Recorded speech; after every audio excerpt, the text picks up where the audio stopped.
Hello everyone, I'm here to discuss the most important current affairs of today from UPSC and state PSC point of view. Today's article have been taken from The Hindu and the Indian Express.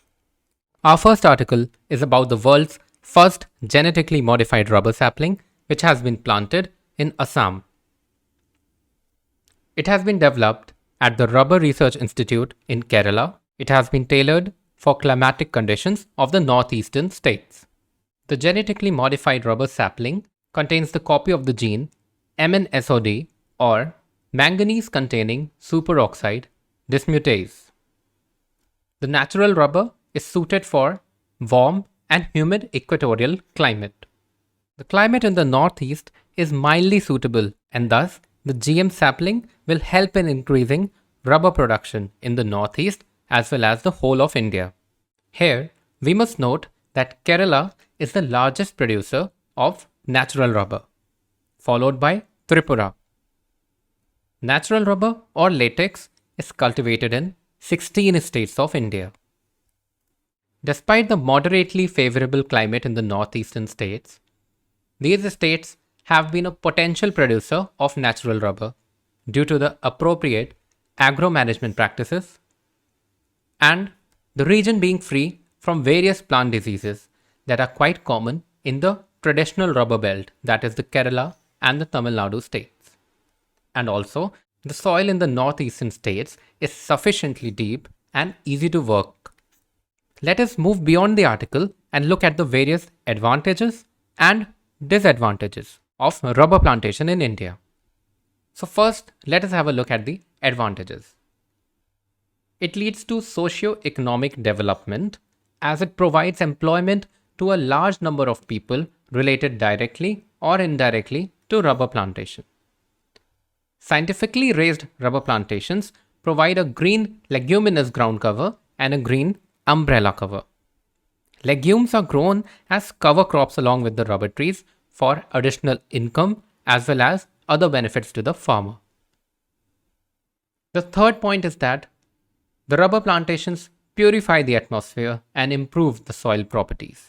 Rubber plantation earlier was confined to the states of Kerala and Tamil Nadu, but it was started in the 1960s in Tripura to rehabilitate the shifting agricultural practicing tribes and also to increase the forest cover. Now let us have a look at the disadvantages of rubber plantation in India.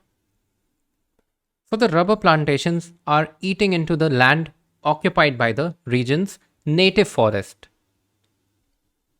The rubber plantations also disturb the groundwater reserves. This is particularly an issue of concern for the northeastern states because of the rapidly growing plantations in the name of increasing forest cover. One must also remember that the northeastern states account for 25% of the India's forest cover. Another astounding fact is that between 2010 and 2013, the plantations more than doubled.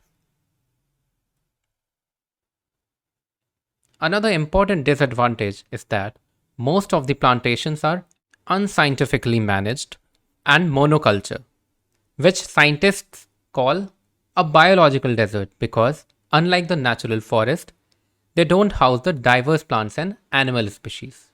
So basically, profit making has been the center of the sprouting rubber plantations in the northeastern states. The next article is about a Parliamentary Standing Committee on Education, Women and Child, Youth and Sports, which asked the Ministry of Women and Child Development to conduct a survey on the impact of pandemic on Anganwadi services and malnutrition levels. The article also talks about the Poshan Tracker app, which is used to monitor 14 lakh Anganwadis. But it was brought to the attention of the panel that the data is beginning to be uploaded only from June 1. So let us read about the Poshan Tracker app. The Poshan Tracker app provides a 360-degree view of the activities of the Anganwadi centers, service deliveries, and Anganwadi workers, and complete beneficiary management for pregnant women, lactating mothers, children, adolescent girls, and adolescent boys.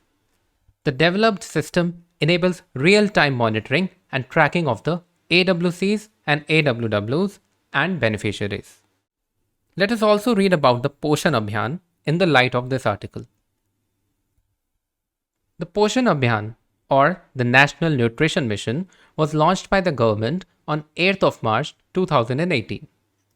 The Abhiyan targets to reduce stunting, undernutrition, anemia among young children, women, as well as the adolescent girls, and reduce the low birth weight by 2%, 2%, 3%, and 2% per annum, respectively.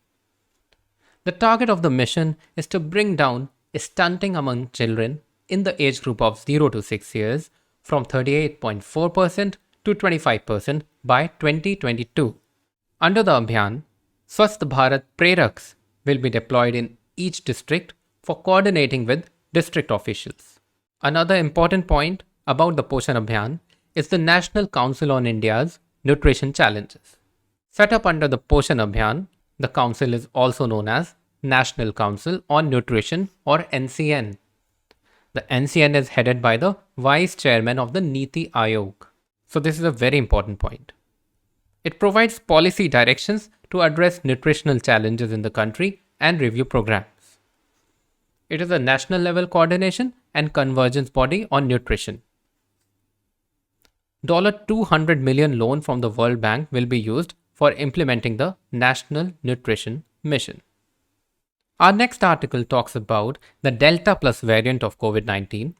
The government has specified that it is a variant of concern. So what is a variant of concern? A variant of concern carries the highest threat or risk perception of a coronavirus variant, which is characterized by increased infectivity, transmissibility, resistance to vaccines, and treatment. On the other hand, a variant of interest is of a lower degree of threat compared to the variant of concern, although it is also under monitoring. The next article is about China taking strict measures to weed out cryptocurrency. A cryptocurrency is actually a digital currency. So let us read about digital currency. A digital currency is one in which the transactions are verified and records are maintained by a decentralized system using cryptography rather than by a centralized authority. The cryptocurrencies or the digital currencies use blockchain technology. I have discussed the blockchain technology in a previous video, the link of which will be given in the description. So China has come up with its own cryptocurrency. The digital Yuan resides in cyberspace, available on the owner's mobile or on a card for the less tech-savvy, and spending it doesn't strictly require an online connection. It appears on a screen with a silhouette of Mao Zedong, looking just like the paper money. So in this picture, you can have a look at the digital Yuan.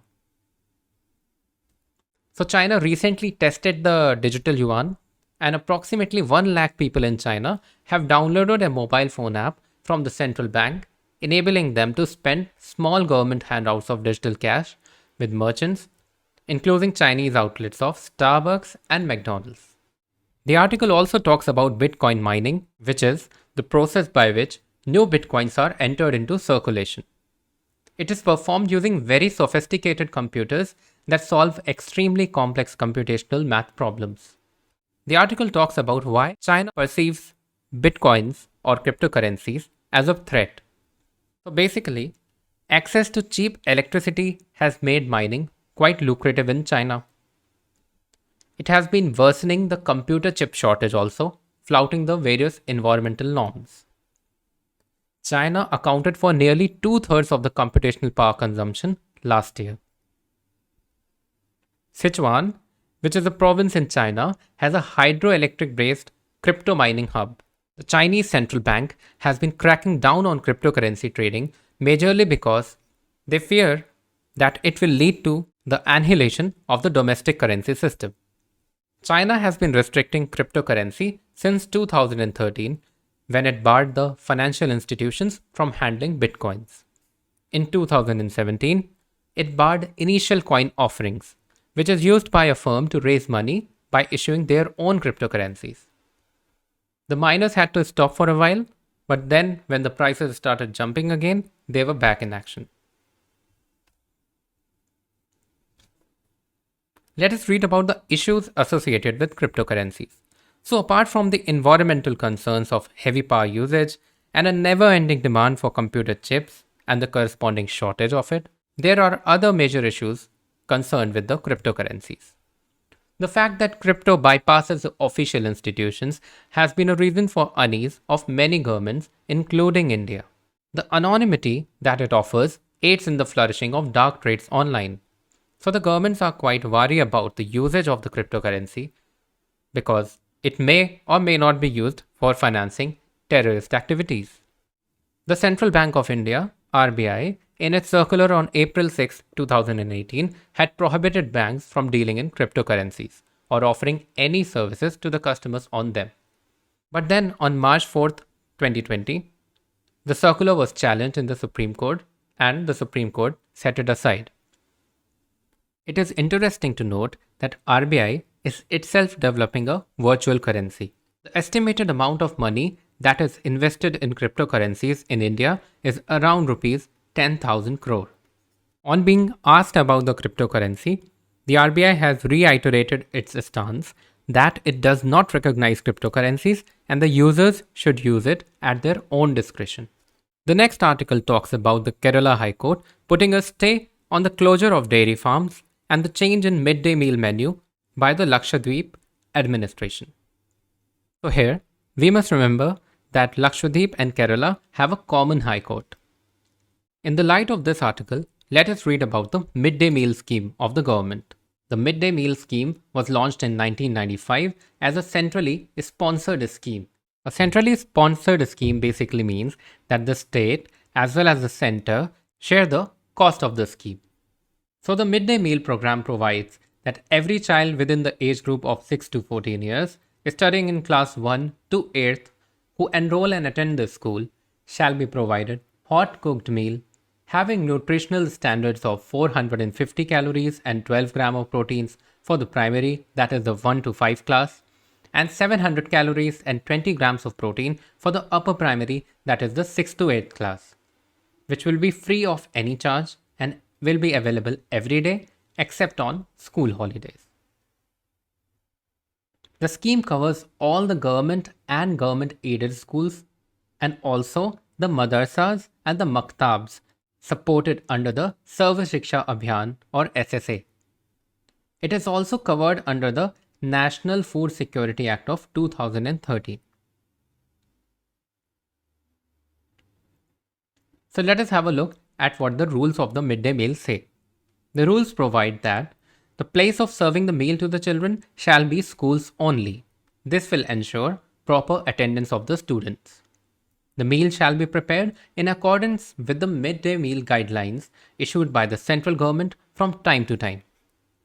The latest guidelines provide instructions on procuring egg mark quality items for preparation of midday meals, tasting of meals by 2 or 3 adult members of the school management committee, including at least one teacher, before serving to the children. If the midday meal is not provided in school on any school day due to non-availability of food grains or any other reason, the state government shall pay food security allowance by 15th of the succeeding month. This editorial on page 11 of the Indian Express talks about soft power and compares India and China.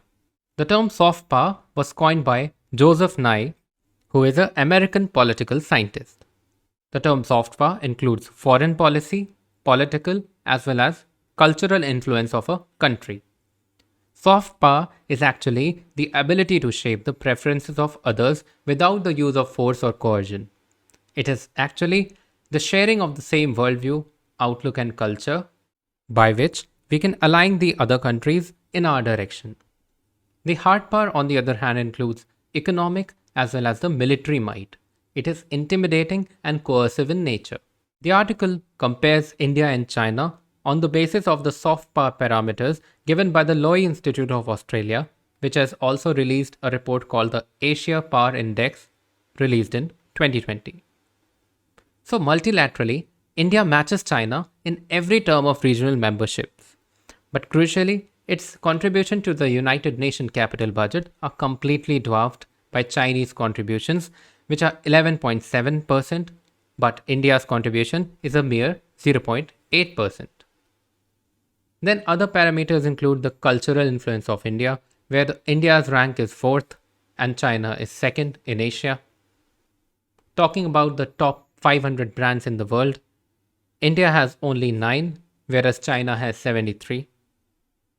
Then, the number of UNESCO World Heritage Sites, India has 37, whereas China has 53. Then the influence of the Chinese passport is compared with that of India. Whereas in China, people can go to 74 countries visa-free, Indians can go to only 60 countries. The article also talks about how, in the year of 2016 and 17, India hosted 24,000 Asian students as compared to China, which hosted nearly 2.25 lakh students. Comparing the number of tourists arriving globally, China stood at 63 million, whereas India a mere 17 million. In the Governance Effectiveness Index, China was ranked 10th and India was 12th. So the article basically points out to the fact that India is missing out on the soft power scenario. Let us move beyond the article and look at the measures to improve India's soft power, something the article failed to do for us. So the possible steps to improve India's soft power are: India should invest more in the ICCR, that is the Indian Council of Cultural Research. India needs to revamp its museums to meet the global standards. Not even one of India's museums feature in the top museums list in the world. India should stress on international sports like skiing, making use of its diverse topography to retain the domestic travelers while attracting the foreign travelers at the same time. Another important point is that India should carve out a new image in the tourism sector, rising above the Taj Mahal and the Red Fort by letting open our cultural treasure troves for the rest of the world to behold. Also, the Indian cinema, that is the Bollywood, makes more cinema than any other country in the world and must shift towards a more global approach. Last but not the least, traditional activities like Kalaripayattu from Kerala, Inbuan wrestling from Mizoram, etc. should be promoted to replace the Chinese martial arts, etc. This article talks about the Assam government's two-child policy. The article talks about total fertility rate and National Family Health Survey, which are relevant from exam point of view. So let us have a look at both these topics. The National Family Health Survey is a large-scale, multi-round survey conducted in a representative sample of households throughout India. All the National Family Health Surveys have been conducted under the stewardship of the Ministry of Health and Family Welfare, along with the International Institute for Population Sciences. The last National Family Health Survey was reported in December 2020. Let's look at total fertility rate. So the TFR, or total fertility rate, indicates the average number of children expected to be born to a woman during her reproductive span of 15 to 49 years. On the other hand, the replacement level is the number of children needed to replace the parents after accounting for fertilities, skewed sex ratio, infant mortality, etc. The population level of a country starts falling below this level. As per the NFHS 5, India's total fertility rate is declining. It is now 2.2 per woman, nearing the replacement rate of 2.1 according to the latest government data. This is our last article for today, in which the author argues against the printing of money by RBI for financing the benefit schemes as well as cash transfers as suggested by the Confederation of Indian Industries. So recently, in the Business Outlook survey of the Confederation of Indian Industries, they found out that 79% of the respondents expected production or sales to be adversely impacted in quarter 1 of this financial year. The CII is also concerned about the job losses that will ultimately phase out the demand. Thus, both supply as well as the demand sides are affected. The CII thus suggested cash transfers by asking the government to ask the RBI to print new currency to the tune of Rs 3 lakh crore. The author finds this unprecedented because historically, the corporates have been wary of the DBT or even the Manrega, which they assert raises the cost of borrowing and labor for the companies. They have historically argued that schemes like the Manrega disincentivize the labor migration, subsidize food grains or cash transfers, make India lazy and keep them poor. The article mentions that if fresh money is printed, the surplus liquidity will possibly decrease the borrowing cost for corporates, and thus they are interested in saying to the RBI that they should be printing the money to finance these benefit schemes. Whereas, if this money had to be borrowed by the government from the market, then the government will try to recover it by raising the borrowing rates, which will impact the corporates. The article mentions that printing money is not viable as it may lead to inflation. And we are already reeling under very high inflation in both retail as well as wholesale. The figures for May stand at 6.3% for the retail inflation and 12.9% for the wholesale inflation. The article also mentions about certain alternatives to the printing of money by RBI. The first one is compressing the pay ratios in corporates, which means decreasing the salary of the top paid employees and using it to increase the salary of the lower tier or retaining the existing employees. The second point mentioned is the wealth tax. The article mentions that in a study in 2018, it found out that the top 1% of our country owned 58% of the total wealth of the nation. Another measure is the inheritance tax, which was suggested in 2012 by the then Finance Minister, Mr. P. Chidambaram. The last point mentioned in the article talks about an increase in capital expenditure. The capital expenditure has a higher multiplier effect compared to revenue expenditure. A capital expenditure actually means an expenditure by the government which leads to creation of some asset, for example, creation of roads, highways, etc. The FRBM Act of 2003 asserts that for every 100 rupees spent for capital expenditure, it contributes approximately rupees 250 in the GDP of the country. On the contrary, for every rupees 100 spent in the revenue expenditure, it contributes less than or equal to rupees 100. So basically, the government should be spending more on creation of assets rather than temporary money transfers to people. So that's it for today from my side. Do post your queries and views in the comment section. Thank you so much.